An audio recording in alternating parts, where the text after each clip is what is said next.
بسم الله الرحمن الرحيم. الحمد لله والصلاة والسلام على حبيبنا رسول الله وعلى آله وصحبه ومن والاه. لزنجيري خيرين خواي قبره هل خيرا بتان جيني وبتان هياليتوا ودستان بركا لخير ولمرو عباسي كي مالي قلبكي كرت على مالي قلب سرب صاحبي ئێمەواتێگەیشتوین ماڵی قەڵب ئەو ماڵەیە کە پوچەڵ بۆتەوە یاخود لە دنیاە وەرناگیرێ یاخود مامەڵەی پێوە ناکرێ. بابزانین ئەو ماڵەی لای خوای گەورە قەڵبە و وەرناگیرێ ئەو ماڵە کامەیە؟ ئایا ئێمە تەنها خێرکەین ئەم خێرە شوێنی خۆی ئەگرێ؟ بە شەرتێک کۆمەڵێک قیود و کۆمەڵێک بەند و یاسا و ڕێسای خۆی نەبێ. ئایا هەموو پارەیەک شوێنی خۆی ئەگرێ؟ ئەبێ لەمە تێبگەین، نەبادا ڕەنج بە خەسار بین لە ئەخیرا سفر هیچ بەدەسەوەری دەرچین. پێغەمبەری خوا صلی الله علیه وسلم لە کاتێکە دانیشتووە دایکە عایشە پرسیاری لێکا فەرمی یا رسول الله کە خوای گەورە ئەفەرمێت والذین یؤتون ما آتوا وقلوبهم وجلة أنهم إلى ربهم راجعون. دایکە عایشە فەرمێ ئەوانەی کە ئەبەخشن ئەی پێغەمبەری خوا ئەشترسن لەوەی کە لیان وەرنەگیرێ، ئەمانە ئەوانن کە دزیەکەن وەزیناکەن و مەشروب خۆرن لە خواشە ترسن. بزانە پێغەمبەری خوا صلی الله علیه وسلم چۆن ئەم مەفهومە بۆ دایکە عایشە ڕاست دەکاتەوە.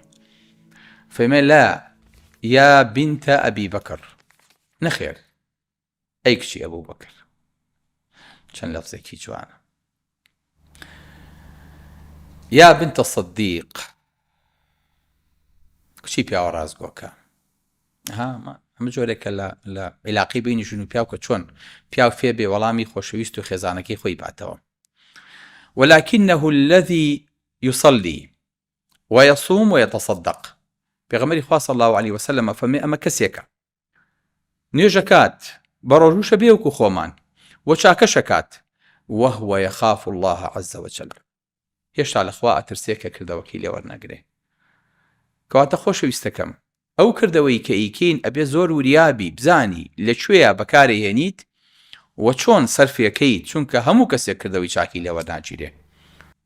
عەدی کوڕی حاتەمی تائی کە موسڵمان بوو لە پێغەمبەری خوای پرسی صلی الله علیه وسلم ئەی پێغەمبەری خوا باوکم هیچی دەستگیر بووە لەو خێرانی کردوەتی و باوکم سەخی هەمووی عەرەب بووە، ئەو هەموو خێر و چاکەی هەیە تا ئیساکەنەش ناوراوبانگی هەیە خەڵک لێ بەقەدەر حاتەمی تەی پیاوێکی بەخشندەیە.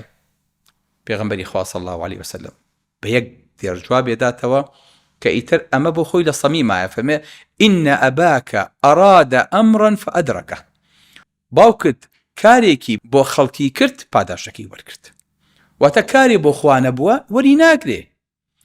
دایکە عایشە دیسان پرسیار لە پێغەمبەری خوا کە صلی الله علیه وسلم فەرمێ ئەی پێغەمبەری خوا دیارە ئیبن جەدعان خزمێکی عایشە بۆ ڕەضی الله عنها ئەفەرمێ ئەم پیاوە چاکە و سەدەقە و سیلەی ڕەحمی زۆر بوو بۆ کەس و کارەکەی.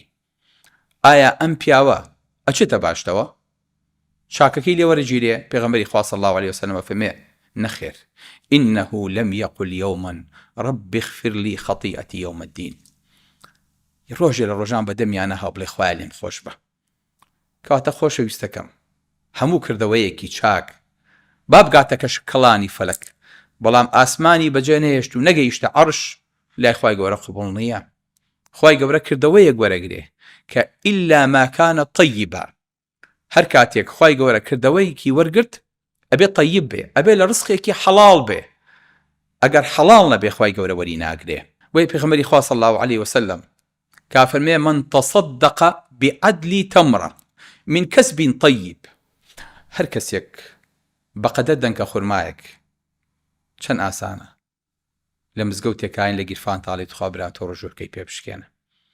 فەرمێ هەر کەسێک چاکەی کرد بە یەک دەنکە خورما ولا يقبل الله إلا الطيب. خوای گەورە غەیری چاکە نەبێ قبوڵی ناکە. پاری حرام قبوڵ ناکە، پاری خراپەت قبوڵ ناکە، پاری غەش قبوڵ ناکە، پاری بەرتیل قبوڵ ناکە، پاری ڕزقی بەرتیل قبوڵ ناکە. ئێمەشکی خۆمانی بەنینە دەرەوە خوای گەورە فەرمێ يتقبلها بيميني، خوای گەورە بەڕاست وەرێگرێ، ثم يربيها لصاحبه كما يربي أحدكم فلوه. ئەفەرمێ دوایی بۆی پێ ئەگەیەنێ ئەو دەنکە خورمایە گەشە و نەشونمای پێەکە بۆی گەوراکە وەکو چۆن یەکێکتان جوانەوەکەی خۆی کە بچکەی ئەسپەکەیەتی گەورەیەکا و پێیەگەێنێ هەتا بەقەدەر چێوێکی لێکە لە قیامەتا کاچێتە بەردەسی خوای گەورە فەرمێ ئەوە هی تۆیە، ئەوە خەیری تۆیە، ئەوە چاکەی تۆیە. فێم خوای گەورە من ئەوم قەت نەکردو بەخێر، فێم بیری دەنکە خورماکەت هەیە ئەو من لێرە بۆم گەورە کردیتی و بۆم پەروەردە کردووی هەتا وەکو ئەمەی لێ دەرچووە، هەتا وەکو بەقەدەر شێوێکی لێیە حتى تكون مثل الجبل. ئەمەیەکە خوای گەورە کردەوەیەکی قبول کرد ئاوا قبولێکە، بەڵام ئەگەر کردەوەکە حرام بوو لە بنەماوە ئەسڵی پارەکە لە خراپەوە هاتبوو. جارێکیان پیاوێک هاو بەلای یەکێک لە عالمەکان وتی من پارەیەکە دزم دوایی کەم بەخێر، تینجا باشە بە چیە ماکەی؟ وتی وەڵام مامۆستا خۆی چاکەیەک بەدەنیە وتی با ئێوتی دزیەکەم پێ دێکن بەسەر نووسراکردم بەخێر دا یعنی نۆ ناقسەن دە ناقسەن یەک نۆم بۆ مایە لێکی باش منیە وتی کوڕم تۆ کە دزیەکە و کردووە ئەو پارەی باتیلە لە ئەسڵی دزیەوە هاتووە، خوای گەورە وەری ناگرێت تا دەو بۆ بنووسێ ئەگەر قەول بێ دەبێ زۆر لە دە زیاتر تەیاتێ لەبەرەوە تۆ هەر تاوانی دیەکەکە و بەسەرەمێتەوە کە دزیەکەتە چکە خوای گەورە قبوڵی ناکە ئەسڵی پارەکە بناغی نییە بنەمای نییە ئەگەر هەشی بێ لە حرابەوە هاتووە لەبەرەوە خوای گەورە بە هیچ شێوەیە بۆیە فەرمێ لەن تەنالوا البر حتى تنفقوا مما تحبون، فەرمێ ناگەنە دەرەجەی بەر حتا ئەوەی کە خۆشتانەوێ نەیبەخشن. بۆیە عەبدوڵای کوڕی عومەر هەر کاتێک ماڵێ بەلایەوە زۆر خۆش بووە زۆر خۆشەویست بووە لە پێناوی خوای گەورەی ئایبەخشی. یعنی چی؟ یعنی تۆ سیرەکەی بەلاتەوە چی سیارێکی ئاخر مۆدیلێک کڕیوە لەسەر کەتەلۆگ سفرە کەس پێی تێنەخستووە لە هەمی خۆشتر ویستووە عەبدوڵڵا توێتی مادەم مما تحبون ئەوم لە هەمی خۆشتر ئەویان بخوا نەک تازەکە بکرێت و کۆنەکە بەخشێ بخوا ولا تيمموا الخبيث منه تنفقون. زۆر جاجلێک لە بەرای جلەکە جوانە ڕێک و پێکە بەڵام جلێکی تازە ئەکڕیت کورد دەڵێ کە تازە هاو کۆنە خەڵاتە، بەڵام ئەم جلە ئەبێت کەڵکی لەبەرکردنی هەبێ نەک بۆ فڕێداندان رابێ. لەبەرەوە ولا تيمموا الخبيث منه تنفقون ولستم بآخذه إلا أن تغمضوا فيه. ئەگە بدێ بەخۆتان ناتانەوێ ئللا مەگە چاوپۆشی لێ بکەن. بۆیە کردەوە ئەگەر ویستت وەرگیرێ ئەبێ دەستبەری بۆ چاکەکەی بۆ پاکەکەی. تو ئەگەر بتوێ بۆ لای پاشایەک بۆ لای مەلیکێک بۆ لای کەسێکی گەورەی دەوڵەمەند بچیت هەدیە چی بۆ ئەبیت؟ کیسێک لە خۆتا ئەگریت نەخێر دەسەبەی بزانی چی زۆر گران بەهایە چی زۆر باشە چی زۆر مارکەیە چی دڵ نەهاتوە تا ئیساکەنە بۆ خۆتی بکڕی بە دیاری ئەیبێ لەگەڵ خۆتە بۆ چونکە بۆ لای کەسێکی زۆر گەورە ئەچیت ئەی ئەم بەخشینە ئەچێتە لای کەسێکی زۆر گەورە بۆیە ئەبێ قەڵم نەبێ ئەبێ قبوڵ بێ. ئەها واضرب لهم مثل ابن آدم بالحق إذ قربا قربانا فتقبل من أحدهما ولم يتقبل من الآخر. خوای گەورە فەرمێ نمونەی دوو کوڕی ئادەمیان بۆ بێنەوە هەردووکیان خێریان کرد بەڵام یەکیان لێی وەرگیرا یەکێکیشیان لێی وەرنەگیرا. قال لأقتلنك ئەتکوژم بۆ خوا لە توی وەرەگرێ لە منی وەرناگرێ. قال إنما يتقبل الله من المتقين. خوای گەورە تەنها لە دڵێکی پاک و ئیمانداری وەرەگرێ هەموو کردەوەیەکی قوبوڵ نییە. بۆیە جارێکە عەبدوڵای کوڕی مەسعود کوڕەکەی پێوە دوتی تقبل الله منك يا أبي. خوای گەورە لێ قوبوڵ کە ئەی باوە ئەو دوورکات نوێژە فەرمی ئەگە بزانم خوای گەورە دوورکات نوێژی لێ قوبوڵ کردم بەقەدەر هەموو دنیا پێم خۆشە بێ چکە خوا ئەفەرمێ إنما يتقبل الله من المتقين کەواتە متقین بۆیە خوای گەورە کردەوەکی لێ وەرگرتووە. بۆیە ئەگاتان لەوە بێ کە کردەوە ئەکەن ئەبێ ئەم دڵە حزوری هەبێ ئەم دڵە حزوری نەبوو حەزەکا بە ملیۆنەها بەخشیت بەرەوە مامەڵەی خۆت دەگەڵ خوای گەورەیە ئەمە ڕێکەرەوە ئەمە پێشەوەی کە دەسە ڕێکیتەوە پێشەوەی کە دەسە بەری بۆ گیرفانت ئەبێ جارێ ئەمە ڕێکیتەوە چۆن بتوانین ئەمە بکەین؟ ئەها ويسألونك ماذا ينفقون. خوای گەورە فەرمێت ئەی محەممەد پرسیارە لێ ئەکەن چی ئەبەخشن؟ خوای گەورە فەرمێ قل العفو. يعني چی؟ يعني ئەبێ پارەیەک بێ کە عەفو يعني چی عەفو؟ يعني ئەبێ لە دڵ دەرچێ نابێ پارەیە بێ دڵە پێوەی پابەز بێ. دوای خەفەت باشە من چیم کرد پارەیەم بۆ بەخشی سەحابە هاتۆ لای پێغەمبەری خوا صلی الله عليه وسلم هەموو ماڵێکی هێنا و تێی پێغەمبەری خوا ئەو نەئاڵتونمەیە هەمووی کە بەخێر فەرمی چی بەجێهێشتۆ فەرمی هیچ فەرمی ئەثلث بڕۆ پارەکە و بەرەوە یەک لەسەر سێی بێنە بۆ خێر ێ باشە خۆ لە ئەبوو بەکری قبوڵ کرد هەموو پارەکەی بەس بۆ لەمی قبوڵ ناکە چونکە ئەزانێ ئەمە عەفوەکە لە دڵیان نییە لە ماڵ و مناڵەکەی زیاد نییە کە ماڵ و مناڵەکەی هاواریان لێ ئێستامیش هاواری لێ ڕسێ یێتۆ لای پێغەمبەری خوا دیسان داوایە کاتەوە بۆیە ئەم دڵە ئەبێ سەلیم بێ و ئەم عەفوەش ئەبێ لە جێی خۆیان بێ بۆیە عولەمان لە تەفسیری عەفوا فەرمیان چی ئەفەرمن ئەوەی کە لە ماڵ و مناڵ زیاد بێ لەو تارێکا باسمان کرد وانە تا ماڵ بێوێ مزگەوت حرام بەڵێ لە بابەتێکی ترە ئەبێ ئیسرافی تیانە بێ ئەم عەفوە ئەبێ لە کەم و لە زۆر بێ ئەبێ لە ظەهری غینایە بێ یعنی بە دەوڵەمەنی بیکەیت پارەکە پێتەوە دیار نەبێ کە زۆرە بەخشی و ئەم عەفوە بریتیە لەو پارەی کە لە غەیری فەرز لەسەر نووسراوە عەفو هەموو ئەمانە ئەگرێتەوە وەیەسئەلونەکە ماذا ينفقون قل العفو بۆیە خۆشەویستەکەم هەر کاتێک پارەمان بەخشی ئەبێت کۆمەڵێ قیود و پێودانگی هەیە حسابی بۆ بکرێ وەگەر نا ئەو پارەیە ماڵی قەڵبە و ئەدرێتەوە بەسەر خاوەنەکەیە دیقەت بن سوبحان الله کابرایەک خێرێکی زۆر سەقەتەکە ئەڵێ وەڵڵاهی بەداخەوە پێغەمبەری خوا صلی الله عليه وسلم باسی خێرێکە کافرمێک کابرایەک فەرمی ئەمشەو خێرێکەکەم یا ئەڵڵا خێر بەخەبەر عاجلیت ئەمشەو پیاوێکی دەوڵەمەند خێرەکات خێرەکە کاتە جانتایەکە و ئەگەڕێ بزانێ چێ خێری پێشێ یەکەم پیاوکە پێی ئەگا لە گەڕەکە ئەمە بۆ تۆ یەک جانتا پارە یەک تورەکە زێر ئەیاتێ نازانی چێە بەڵام ئەم لە بەرخوانیەتەکەی بۆ خوای هیچی تر بەیانی دەنگ و باز بڵاوە بێتەوە کورەزان ئەڵێن مشەو پیاوێکی دەست خێری پێکرد ئەڵێن پارەکەی من چوو بۆ دەست بەحساب ئەم بەدزیەوە کردوێتی و تەحقیقی نەکردو و پارەکەی بەخشی و هاتۆ ماڵەوە کەس پێی نەزانی بەس کە دەنگۆی بازار گەرم بوو وتیان پارەیە دراوە بە دەست بەخوازانی پارەکەی بێت ئینشەڵا بەیانی خێرێکی ترەکە سبەی شۆ چووە دەرەوە ئینشەڵا خێرکە کورەوتی ئەم جارە لە پیاوە تێکوتم بەخوام جارەیەم بژن ئافرەتێکی بینی وەڵا پارەکی یای دەستی ئافرەتێک و بەیانی خەڵک خەبەریان بۆوە بەپەلە وتیانزان ئەمشەو خێر بە لە شورۆشە کراوە ئافرەتێکی سوزانی چووە بۆ ئیشی خۆی لە بازار و لە نادیەکانە وەڵا ڕێک پیاوێک چووە یەک سەفتە پاری کردە دەستیەوە تی خوا شکر بۆ تۆ وامش تی سبەی شەو ئینشاڵڵا سبەی شەو ئەبێ خێرێ بکە شوێن بگرێ پیاوێکی بینی خێرەکەی دایە هاتە دواوە کۆرە وتیان کارەسات ئەم شەو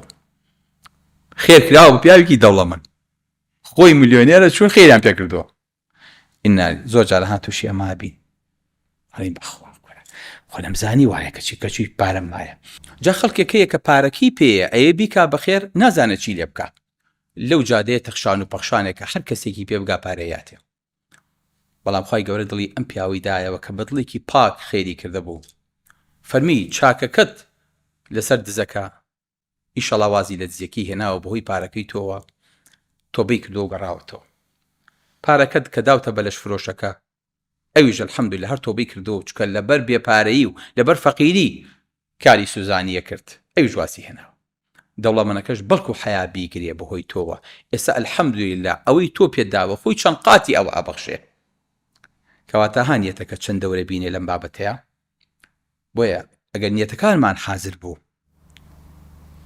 هەوڵ بین بزانین ئەم پارەی لە چوار زۆرترین جێمان بۆ ئەگرێ چکە خەڵکێک ئەو پارەی هەروە بە هەدەر پەیان نەکردووە هەروە تەخشان و پەخشانی کە ئەبێ بزانێ لە شوێنێکا بیچێنێ کە سەبع سەنابیلەکەی بۆ بێتە بەرهەم ئەجینا ئەگەر بەرێک لە شوێنێکی وشکەڵانە بچێنیت هیچی لێ سەوز نابێ بۆیە ضرورە بە دوای چەند بە دوای پارەی حەڵاڵە ئەگەڕین دوو ئەو نەش بە دوای ئەوەیە بگەڕین کە ئەم پارەیە چۆن و لەکوێیە بەکارێ هێنینەوە و چۆن شوێنی پێ ئەگرین و چۆن کلێنی پێدا پۆشین بەڵێ دواتر کە بەخشیمان خۆشەویستەکەم ئەبێت بیرمان لای ئەوە بێ کە من و ئەدای بەدواوە نەبێ، منەت نەکەین بەسەر خەڵکە.